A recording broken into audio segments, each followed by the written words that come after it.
Action. बोलिए। आप अपने जो एक्सपीरियंसेस हैं देव साहब के साथ वो शेयर करिए और उनको ट्रिब्यूट जो हो सकती है, कोई इंसिडेंट हो साथ में, उनका नेचर, उनका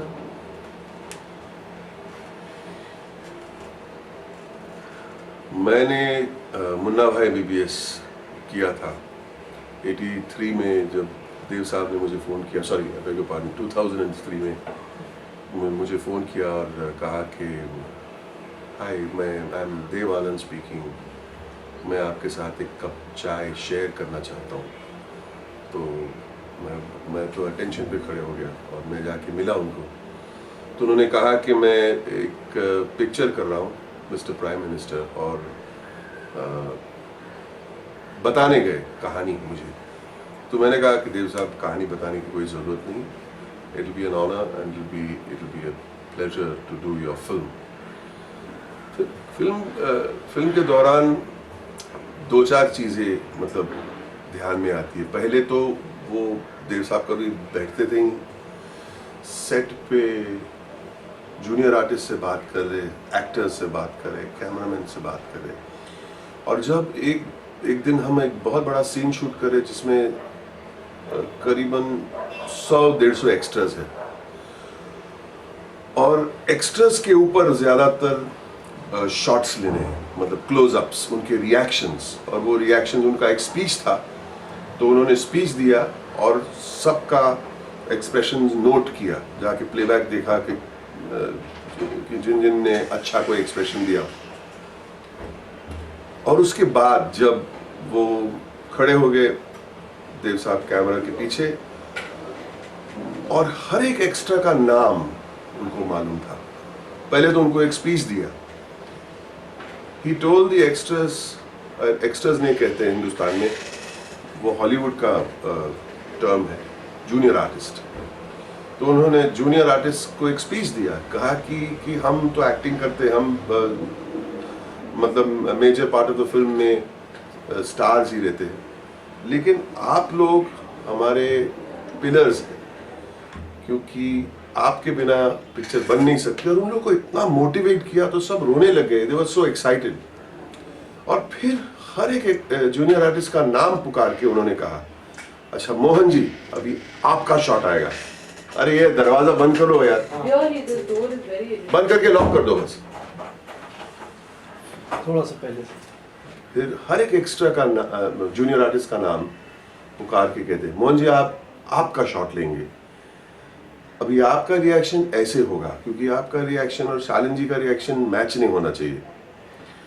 फिर उल्लास साहब अभी आपका एक्सप्रेशन है, आप देखेंगे, लेफ्ट राइट देखेंगे, आप भी ताजुब हो जाएंगे कि ये क्या कह रहे हैं। तो हर एक्स्ट्रा जूनियर आर्टिस्ट का नाम और उनको एक डायरेक्शन इतना स्पेसिफिकली दिया उन्होंने कि they all felt so proud to be part of that film. That was the kind of person he was. He did not feel that that these are junior artists and they are just the background. Made them feel important, made them feel wanted. मेरी तीसरी या चौथी film होगी mister prime minister, और एक दिन मुझे set पे बुलाया गया था कमालिस्तान में. मैं गया, मैंने मेकअप किया, मैं बैठ के तैयार हो गया उनके लिए, और पूरी डायरेक्शन टीम, सब असिस्टेंट्स, एसोसिएट, प्रोडक्शन मैनेजर, सब आए मेरे कमरे में, और मैं परेशान हो गया. बोला क्या बात है, क्या हुआ क्या? और उन्होंने मेरे लिए इतना बड़ा फूलों का गुलदस्ता पेश किया, और उन्होंने कहा कि देव साहब भी आपको मिलने आएंगे, और हमें भेजा है क्योंकि हमने गलती की है कि आपको आज बुलाया सेट पे और आपका शॉट नहीं रहेगा आज. And there was a note from Dev साहब saying I am extremely sorry for wasting your time. मेरा यही कहना है कि अगर ये टाइम वेस्टेज है तो हमने लाइफ में कुछ सीखा ही नहीं, because it was the greatest lesson of how to value people and that time. फिर देव साहब आए and he was very appall. मैं बोला देव साहब आप मुझे शर्मिंदा कर रहे हैं. Say no, woman, no, we are in the wrong. You are a man who can do lot more in his spare time, and we are very very sorry.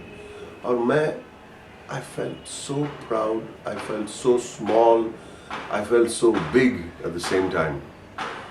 This was the kind of man he was. And release के वक्त tour पे गए साथ में, and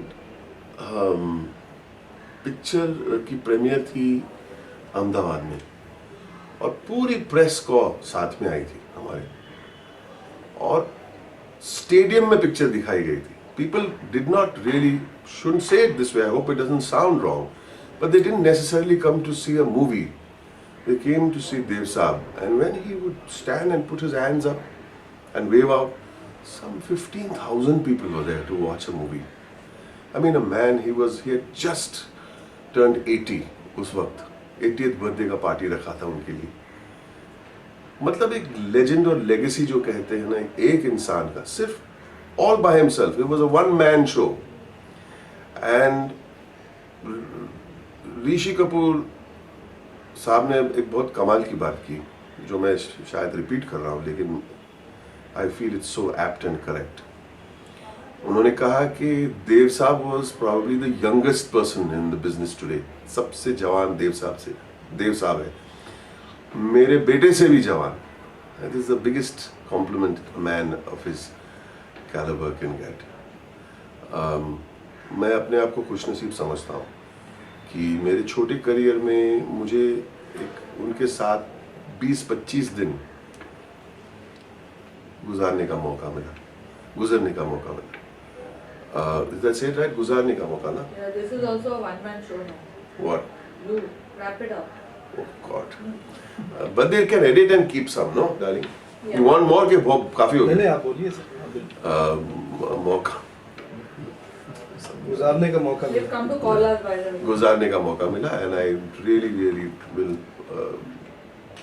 will never forget those days with the one and only Dev Anand. ठीक है? मेरा कोई फेवरेट गाना आपका हो? मेरा देव साहब का फेवरेट गाना मेरा फेवरेट गाना ही है. मतलब मुझे वही गाना सबसे अच्छा लगता है, और वो देव साहब का गाना है.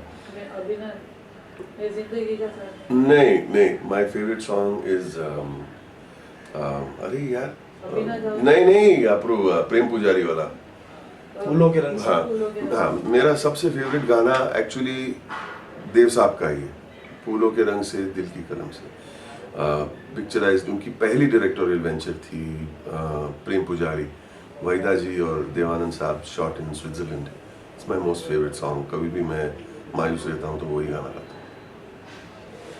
ये जो गाना जिन लोगों ने लिखा है, जिन साहब ने, नीरज साहब जी उनका इंटरव्यू हम लोगों ने किया अलीगढ़ जाके, जी और वो बता रहे थे इसमें 4 डिफरेंट लैंग्वेजेस यूज किए उन्होंने. जी.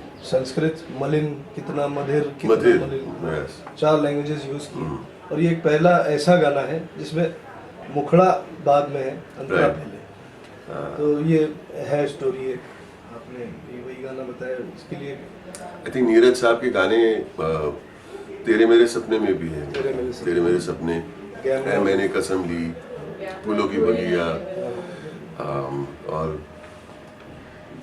आई डोंट नो, लोग कहते हैं you are very lucky to get good songs, पर मैं तो यही कहूँगा कि देव साहब probably had a great year for music to pick out the good songs, and we will never forget you, Dev साहब.